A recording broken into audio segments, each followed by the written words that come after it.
Hello मेरे प्यारे साथियों, हमारी पशु परिचर की पार्ट बी की आज हमारी नेक्स्ट क्लास होने वाली है। अगर ये आपने अभी तक उन क्लासों को नहीं देखा है तो कृपया उन क्लासों को ज़रूर देखिए। अगर आप चैनल पर पहली बार आए हैं तो कृपया चैनल को सब्सक्राइब ज़रूर करें। तो आज की क्लास बिना किसी देरी के शुरू करते हैं। आज हम ऊँटों की नस्लों पर चर्चा करने वाले हैं। किन पर? जो ऊँटों की नस्लें हैं ना, उन पर आज हम जानने वाले हैं। क्या हो गया कि ब्रीड्स ऑफ कैमल, क्या हो गया? ऊँटों की प्रजातियाँ या फिर ऊँटों की नस्लें। ऊँट राजस्थान के रेगिस्तान का एक महत्वपूर्ण पशु है। जो ऊँट है ना, ऊँट क्या है? ऊँट राजस्थान का एक महत्वपूर्ण क्या है? पशु। ऊँट हमारे राजस्थान का अंदर एक हमारा महत्वपूर्ण पशु है, जिसे राज्य पशु का भी दर्जा मिला हुआ, तो इसे राज्य पशु का भी दर्जा मिल चुका है। फिर क्या हो गया? जो इसका उपयोग है ना, यानी जो ऊँट है, ऊँट का उपयोग कई कार्यों में होता है। यानी जो ऊँट है, जो ऊँट का जो प्रयोग है ना, वह कई कार्यों के अंदर होता है। क्या है? इसे सवारी करने में, यानी ऊँट का प्रयोग किस किस कामों में होता है? एक तो हो जाएगा सवारी करने में। किस में हो गया? सवारी करने में। फिर क्या हो गया? अगला हो जाता है भार ढोने में। किसके लिए? भार ढोने के लिए। फिर क्या हो गया? हल जोतने के लिए। क्या हो गया? हल जोतने के लिए। फिर क्या हो गया? फिर हो गया रहट चलाने के लिए। क्या हो गया? रहट चलाने के लिए। फिर क्या हो गया? ईख पेरने के लिए। किसके लिए हो गया? ईख पेरने के लिए। और फिर क्या हो गया? फिर हो गया गाड़ियों में जोतने के काम लाया जाता है। और फिर क्या काम है?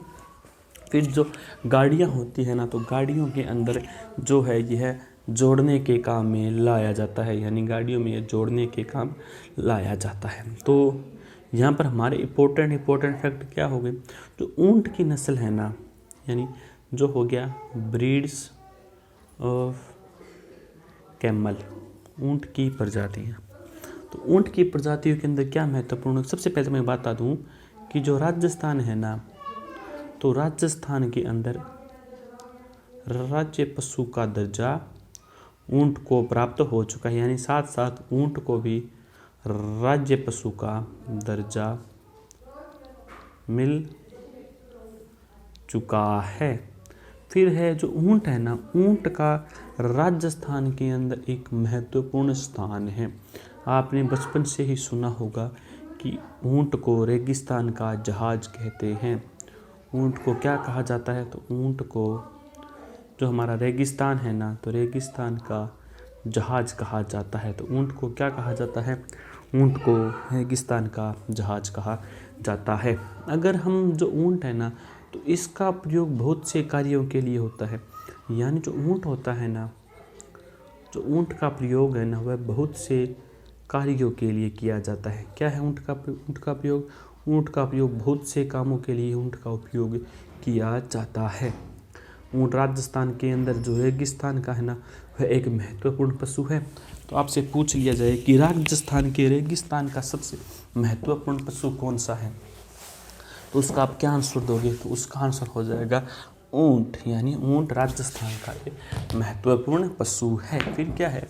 इसका उपयोग कई कार्यों के लिए होता है। यानी जो ऊँट होता है ना, तो आपसे पूछ लिया जाए कि जो ऊँट है ना, तो ऊँट का प्रयोग किन किन कार्यों के लिए होता है? तो ऊँट का प्रयोग बहुत से कार्यों के लिए किया जाता है। तो ऊँट का प्रयोग किन किन कार्यों के लिए किया जाता है? तो अब हम उस पर हम बिना किसी देरी के अब हम चर्चा कर लेते हैं कि जो हमारा ऊँट होता है, ऊँट के क्या क्या उपयोग हैं। तो जो ऊँट है ना, सबसे पहले क्या हो गया? इसे सवारी करने, यानी ऊँट से सवारी करने के लिए, यानी ऊँट से सवारी करने के लिए। फिर क्या हो गया? फिर हो गया, तो जो ऊँट है, तो ऊँट का प्रयोग किस किस कार्य के लिए किया जाता है? तो ऊँट का प्रयोग सबसे पहले तो हो गया सवारी करने के लिए। क्या हो गया? सवारी करने के लिए। सवारी करने के लिए ऊँट का प्रयोग सबसे पहला हो जाता है। किस काम के लिए उपयोग होता है इसका उपयोग? सबसे पहला तो हो गया सवारी ढोने के लिए, यानी सवारी करने के लिए। क्या हो गया? सवारी करने के लिए। यानी इस पर घूमने के लिए, इस पर घूमने के लिए, या फिर इस पर चलने के लिए, या फिर इसकी सवारी करने के लिए। फिर है अगला जो काम है ना, इसका काम है भार ढोने का। यानी ऊँट का अगला कार्य क्या है? ऊँट है ना, जो ऊँट का अगला कार्य है भार ढोने के लिए। यानी जो ऊँट का जो अगला कार्य है ना, वह है भार ढोने के लिए। यानी भार ढोने के लिए भी ऊँट का उपयोग किया जाता है। भार ढोने के लिए ऊँट का उपयोग किया जाता है। उसके बाद क्या है? हल जोतने के लिए। क्या? हल जोतने के लिए ऊँट का प्रयोग किया जाता है। यानी हल जोतने के लिए भी ऊँट का ही उपयोग किया जाता है। उसके बाद रहट चलाने, यानी जो रहट होता है ना, रहट चलाने के लिए। रहट का उपयोग किसके लिए करते हैं? तो रहट का उपयोग पानी निकालने के लिए करते हैं। पानी निकालने के लिए। तो रहट का उपयोग क्या हो गया? तो रहट का उपयोग हो जाता है पानी। रहट का क्या होगा? पानी निकालने के लिए। फिर है ईंख पेरने, तथा क्या हो गया? ईंख पेरने। क्या हो गया? ईंख पेरने, यानी जो गन्ना होता है ना, उसकी खेती के लिए। क्या हो गया? गन्ने की खेती के लिए। फिर तथा गाड़ियों में जोतने के लिए, यानी जो गाड़ियाँ होती हैं या ना, यानी गाड़ियों को लगाकर जो खेत की जुताई है ना, वह भी इसी से की जाती है, ऊँट से जुताई करने के लिए। और क्या हो गया? और हो गया अन्य कामों के लिए इसका उपयोग किया जाता है। अन्य कामों के लिए ऊँट का उपयोग किया जाता है। तो यानी हमारे ऊँट के बहुत से उपयोग हो गए। तो ऊँट के सबसे ज़्यादा उपयोग कौन से हो गए? सबसे ज़्यादा उपयोग हो जाता है सवारी करने के लिए, यानी इस पर चढ़ने के लिए, यानी इसकी सवारी का आनंद लेने के लिए। जिस प्रकार हम बस, मोटर कार, बाइक, इन पर इनकी सवारी करते हैं ना, इसी प्रकार जो ऊँट होता है ना, तो ऊँट की सवारी करने के लिए इसका उपयोग किया जाता है। फिर क्या हो गया? फिर हो गया भार ढोने के लिए। किसके लिए हो गया? यानी जो वज़न है ना, वज़न ढोने के लिए भी ऊँट का उपयोग किया जाता है। तो वज़न ढोने के लिए किसका उपयोग किया जाता है? तो वज़न ढोने के लिए ऊँट का उपयोग किया जाता है। फिर क्या हो गया? फिर आ गया हल जोतने के लिए। हल जोतने के लिए भी, हल जोतने के लिए भी ऊँट का उपयोग किया जाता है। यानी हल जोतने के लिए भी ऊँट का उपयोग किया जाता है। उसके बाद क्या हो गया? उसके बाद आ गया रहट चलाने के लिए। क्या चलाने के लिए? रहट चलाने के लिए भी ऊँट का उपयोग किया जाता है। रहट क्या है?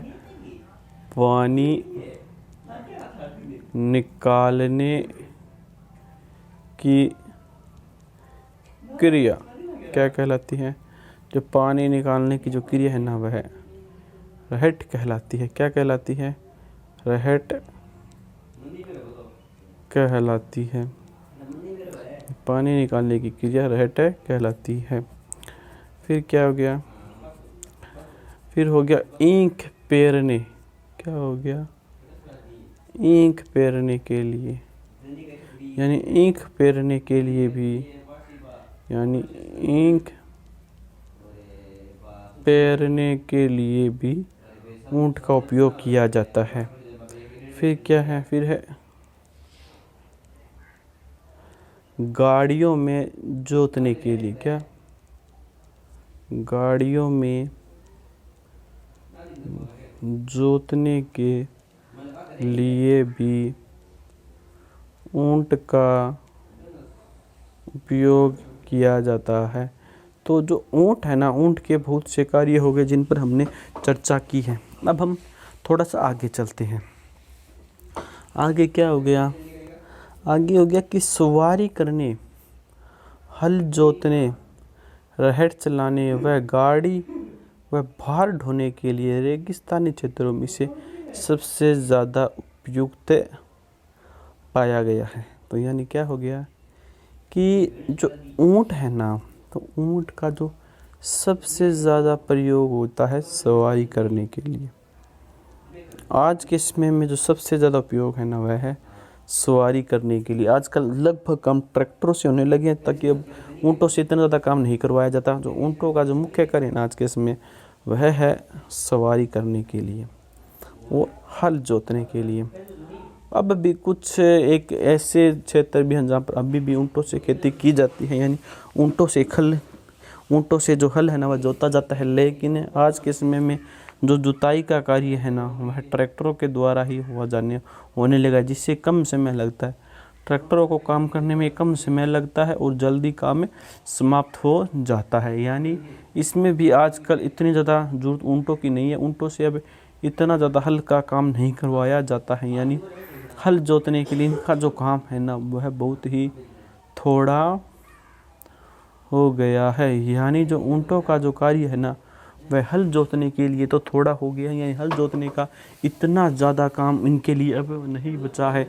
यानी आज का युग आधुनिक का युग है। कौन सा युग है? आधुनिक युग है।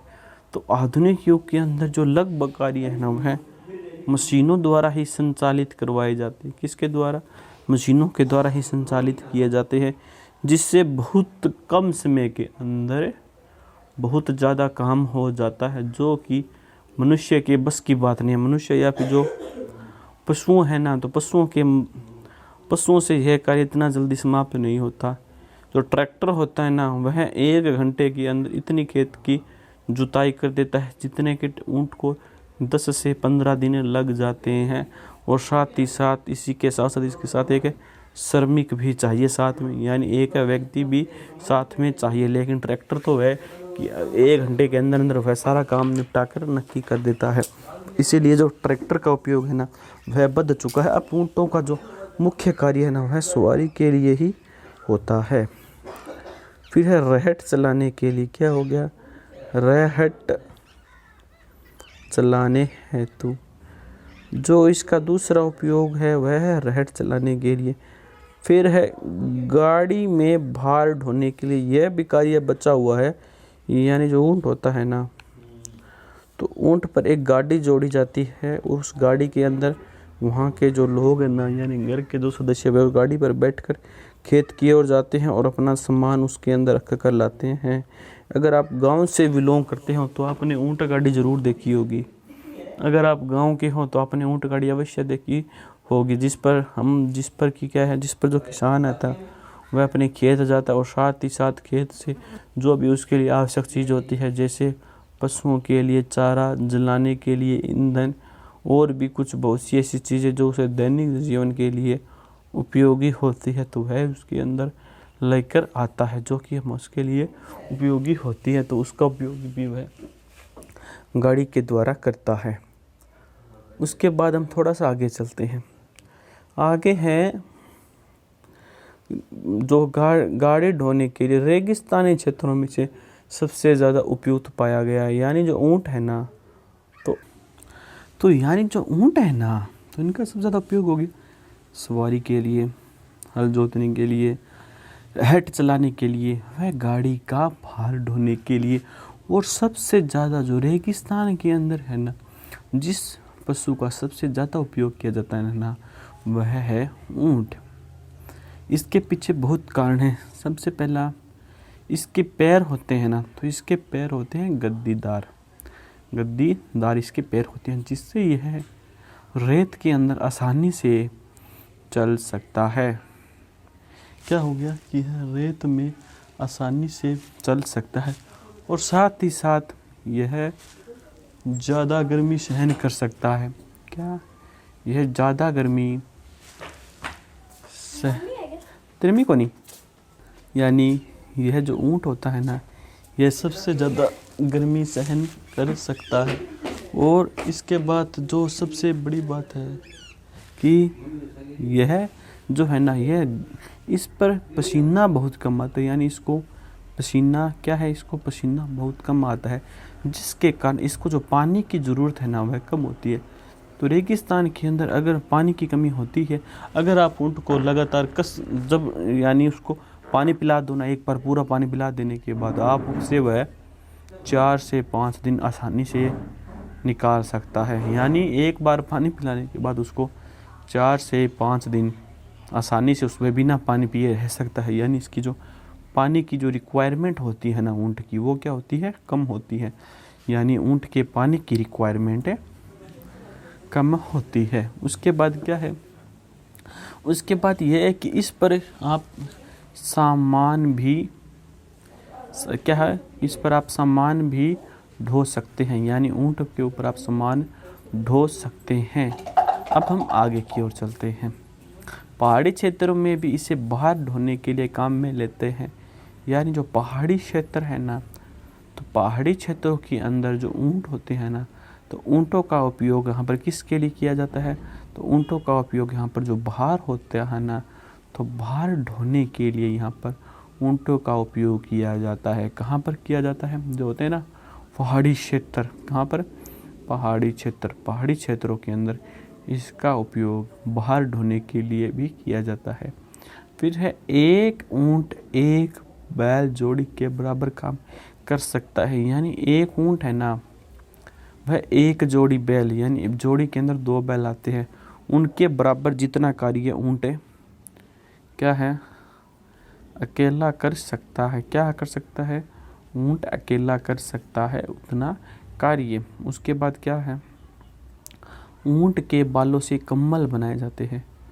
यानी जो ऊँट होते हैं ना, जो ऊँट के जो बाल होते हैं, ऊँट के बालों से कम्बल बनाए जाते हैं, जो कि बहुत ही गर्म होते हैं, जिनको ओढ़ने के बाद हमको सर्दी महसूस नहीं होती है। क्या महसूस नहीं होती है, सर्दी महसूस नहीं होती है। तो थोड़ा सा एक बार और इन ऊँट पर पुनः चर्चा थोड़ी सी और कर लेते हैं कि जो ऊँट होता है ना, तो ऊँट राजस्थान के रेगिस्तान का एक महत्वपूर्ण पशु है। कौन, ऊँट। फिर है इसका उपयोग कई कार्यों में किया जाता है। यानी जो ऊँट है ना, ऊँट का उपयोग कई कार्यों के लिए किया जाता है।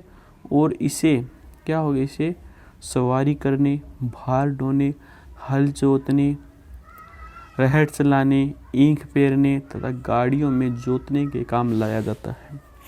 फिर है सवारी करने, हल जोतने, रहट चलाने व गाड़ी में भार ढोने के लिए रेगिस्तानी क्षेत्रों में इसे सबसे ज़्यादा उपयुक्त पाया गया है। किसके लिए उपयुक्त पाया गया, सबसे ज़्यादा उपयुक्त पाया गया है। फिर क्या है, पहाड़ी क्षेत्रों में इसे भार ढोने के लिए काम में लेते हैं। यानी जो पहाड़ी क्षेत्र होते हैं, तो पहाड़ी क्षेत्रों के अंदर जो ऊँट होते हैं, तो ऊँट का उपयोग किसके लिए किया जाता है, तो पहाड़ी क्षेत्रों के अंदर जो ऊँट होते हैं ना, तो ऊँट का उपयोग यहाँ पर सबसे ज़्यादा भार ढोने के लिए किया जाता है, क्योंकि यह अधिक वजन सहन कर सकता है।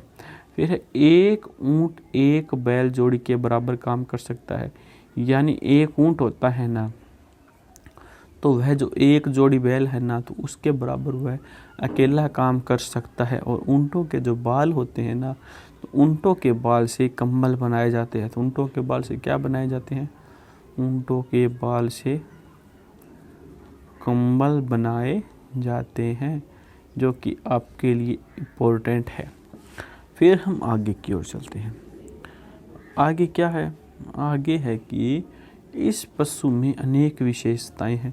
किस पशु के अंदर अनेक विशेषताएं हैं, ऊँट के अंदर। यानी ऊँट के अंदर अनेकों विशेषताएं हैं। वह शुष्क क्षेत्रों में सुगमता से रखा जा सकता है। यानी जो क्या होगा, शुष्क यानी जो सूखा एरिया है, सूखा, या फिर आप मरुस्थल कह दीजिए, या फिर आप कह दीजिए जहाँ पर पानी की कमी है, तो वहाँ पर इस पशु को यानी ऊंट को आसानी से रखा जा सकता है, यानी वह शुष्क क्षेत्रों में भी सुगमता से रखा जा सकता है। भारी बोझ ढो सकता है, यानी जो ऊंट होता है ना, वह क्या है, वह भारी वजन को क्या कर सकता है, ढो सकता है। यानी ऊंट भारी वजन ढो सकता है और वह शुष्क क्षेत्रों में सुगमता से रखा जा सकता है और कई दिनों तक बिना पानी के भी रह सकता है। ये अभी मैंने बताया ना आपको, ऊंट कई दिनों तक क्या हो गया, ऊंट कई दिनों तक बिना पानी के रह सकता है। क्या ऊंट बिना पानी कई दिन रह सकता है? फिर इन विशेषताओं के कारण सूखे क्षेत्रों में भारवाही पशु के रूप में यह बहुत उपयोगी है। इन्हीं की जो विशेषता है ना ऊंट की, इन विशेषताओं के कारण जो सूखा क्षेत्र होता है ना, तो सूखे क्षेत्रों के अंदर जो भारवाही पशु है ना, तो भारवाही जो पशु के रूप में यह बहुत उपयोगी है। कौन सा पशु बहुत उपयोगी है? ऊंट बहुत उपयोगी है। फिर है सन 2012 की पशु गणना के अनुसार राजस्थान में ऊंटों की संख्या 0.32 मिलियन है। यानी सन 2012 की जो पशु गणना थी ना, तो उस पशु गणना के अनुसार जो राजस्थान के अंदर जो ऊंटों की संख्या है ना, वह 0.32 मिलियन है। कितनी है? 0.32 मिलियन है। तो एक बार पुनः जो अभी पढ़ा उस पर थोड़ी सी सरसरी नज़र से थोड़ा सा एक बार और थोड़ा सा देख लेते हैं उसको कि यहाँ पर क्या कुछ खास है। यानी क्या हो गया, यानी जो हमारा ऊंट है ना, तो ऊंट की पशु की अनेकों विशेषताएं हैं। क्या है? अनेकों विशेषताएं हैं। यह शुष्क क्षेत्रों के अंदर सुगमता से रह सकता है। यानी जो ऊंट होता है ना, तो ऊंट जो शुष्क क्षेत्र होते हैं ना, वहाँ पर आसानी से रह सकता है। फिर क्या हो गया, यह भारी बोझा ढो सकता है। यानी जो क्या हो गया, जो ऊंट है ना, तो ऊंट क्या है, भारी वजन ढो सकता है। यानी भारी वजन यह ढो सकता है और कई दिन तक बिना पानी के भी रह सकता है। यानी जो ऊंट है ना, वह ऊंट कई दिनों तक जो बिना पानी के भी यह रह सकता है। यानी बिना पानी के जी ऊंट रेगिस्तान के अंदर कई दिनों तक जीवित रह सकता है। यानी वह बिना पानी के भी अपना गुजारा कर सकता है। फिर है इसकी विशेषताओं के कारण जो सूखा क्षेत्र है ना, तो सूखा क्षेत्र के अंदर जो भारवाही पशु है ना, तो भारवाही पशु के रूप में इस ऊंट को सबसे ज़्यादा रखा जाता है। फिर आगे क्या है, आगे है सन 2012 की पशु गणना के अनुसार राजस्थान में ऊंटों की संख्या 0.32 मिलियन है। यानी 2012 की जो पशु जनगणना है ना, तो 2012 की पशु जनगणना के अनुसार जो राजस्थान है ना, तो राजस्थान के अंदर जो ऊंटों की संख्या है वह कितनी है, वह है 0.32 मिलियन है। तो राजस्थान के अंदर जो ऊंटों की संख्या है वह कितनी है, वह 0.32 मिलियन है। उसके बाद आगे चलते हैं। आगे क्या है, आगे है कि ऊंट दो प्रकार के होते हैं। यानी जो ऊंट होते हैं ना, तो ऊंट दो प्रकार के होते हैं। कितने प्रकार के ऊंट होते हैं? ऊंट होते हैं दो प्रकार के। एक तो कुब्बड़ वाले ऊंट, कौन से हो गए, जो कुब्बड़ वाले ऊंट हो गए, और एक हो गया दो कुब्बड़ वाले ऊंट, और एक दूसरा कौन सा हो गया, दो कुब्बड़ वाले ऊंट। यानी ऊंट दो प्रकार के होते हैं। एक तो हो जाता है एक कुब्बड़ वाला ऊंट और दूसरा हो जाता है दो कुब्बड़ वाला ऊंट। फिर है भारत में पाई जाने वाली ऊंटों की मुख्य प्रजातियां बीकानेरी, जैसलमेरी, मेवाती, कच्छी और सांचौरी है। यानी जो ऊंट होते हैं ना, तो ऊँट क्या हो गया कि भारत में जो पाई जाने वाली जो ऊँटों की जो मुख्य प्रजातियां हैं, यानी जो हमारा भारत है, तो भारत के अंदर जो ऊँटों की जो मुख्य प्रजातियां पाई जाती है ना, तो वह कौन कौन सी है? वह बीकानेरी है, जैसलमेरी है, मेवाड़ी है, कच्छी है और सांचौरी है। यानी भारत के अंदर जो ऊँटों की मुख्य प्रजातियां पाई जाती है ना, वह हमारी बीकानेरी, जैसलमेरी, मेवाड़ी, कच्छी और सांचौरी है। उसके बाद क्या है? उसके बाद है नर ऊँट का औसत भार लगभग 500 से लेकर 750 किलोग्राम। यानी जो नर ऊँट होता है ना, तो नर ऊँट का जो औसत वजन है ना, वह कितना होता है? तो नर ऊँट का जो औसत वजन है ना, वह 500 से लेकर 750 किलोग्राम तक होता है। यानी नर ऊँट का औसत वजन 500 से लेकर 750 किलोग्राम तक होता है और मादा ऊँट का औसत भार लगभग 400 से लेकर 600 किलोग्राम तक होता है। फिर क्या है?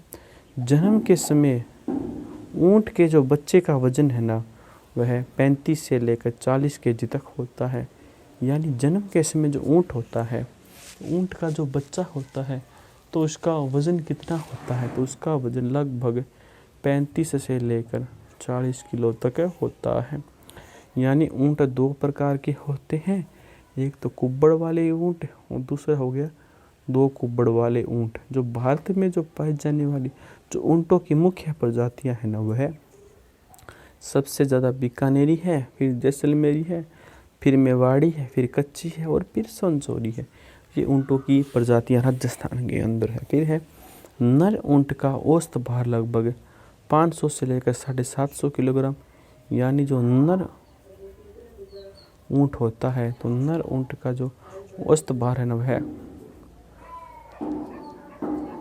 500 से लेकर 750 किलोग्राम तक होता है।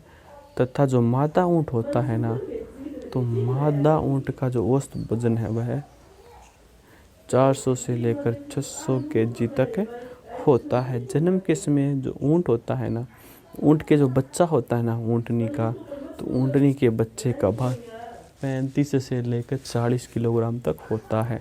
यानी जन्म के समय ऊँटनी के बच्चे का वजन 35 से लेकर 40 किलोग्राम तक होता है। उसके बाद क्या है? कार्य के आधार पर भारतीय ऊँटों को दो भागों में बांटा जा सकता है। यानी कार्य के आधार पर जो भारतीय ऊँट है ना, तो भारतीय ऊँटों को दो भागों में बांटा जा सकता है। कितने भागों में बांटा जा सकता है? दो भागों में बांटा जा सकता है। यानी कार्य के आधार पर भारतीय ऊँटों को दो भागों में बांटा जा सकता है। सामान ढोने वाले और सवारी ढोने वाले ऊँट। यानी सामान ढोने वाले या फिर सवारी वाले ऊँट। यानी कार्य के आधार पर भारतीय ऊँटों को दो भागों में बांटा जा सकता है। सामान ढोने वाले और सवारी ढोने वाले ऊँट, ये ऊँटों की नस्लें हैं। फिर सामान ढोने वाला ऊँट हट्टा खट्टा और सवारी ढोने वाला शरीर हल्का होता है। यानी जो सामान ढोने वाला जो ऊँट होता है ना, तो सामान ढोने वाला ऊँट हट्टा कट्टा होता है, लेकिन जो सवारी ढोने वाला ऊँट होता है ना, वह हल्का होता है। फिर है राजस्थान में ऊँट की 3 मुख्य नस्ल पाई जाती है। यानी जो राजस्थान है ना, तो राजस्थान के अंदर जो ऊँट होता है ना, तो उस ऊँट की 3 प्रमुख नस्ल पाई जाती है। यानी राजस्थान के अंदर ऊँट की जो नस्ल है ना, वह 3 प्रमुख पाई जाती है। सबसे पहले जो नस्ल है ना, वह है बीकानेरी। कौन सी? बीकानेरी। फिर कौन सी है? जैसलमेरी। और फिर है मेवाड़ी। तो इस प्रकार की 3 नस्लें पाई जाती हैं। तो इसी के साथ आज की हमारी क्लास यहीं पर समाप्त होती है। जय हिंद, जय भारत।